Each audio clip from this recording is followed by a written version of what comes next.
Let's learn IIB. Today, I will show you how to use RESTful interface of IIB for administration.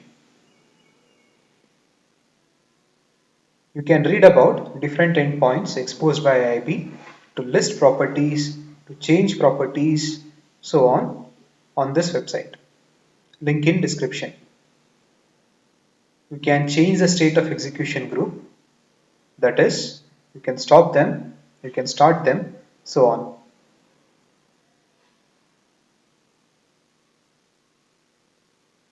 I use curl commands to interact with REST APIs. I prefer it to Postman, SoapUI and others because I can write scripts with curl easily.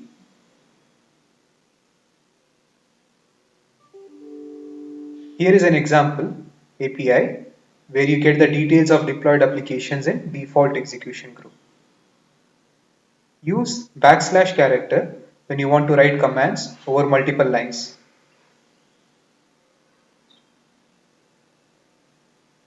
If you want to list all applications and services on the broker, you can use this command. Notice that the parameter depth gives you more detailed information when you increase it from the default value of 1.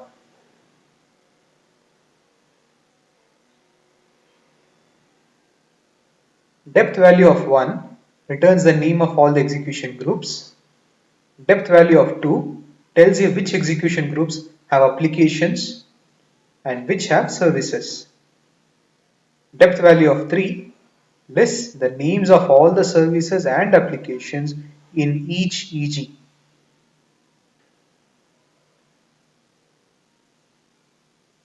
Why do you need RESTful interface in IIB?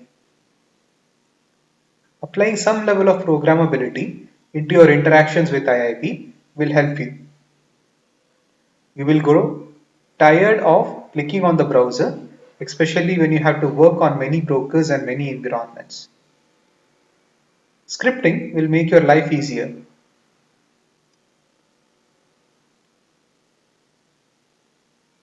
Sometimes your interaction will be fast.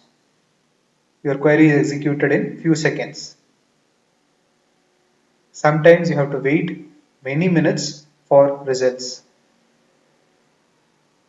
These are jobs best suited for scripts.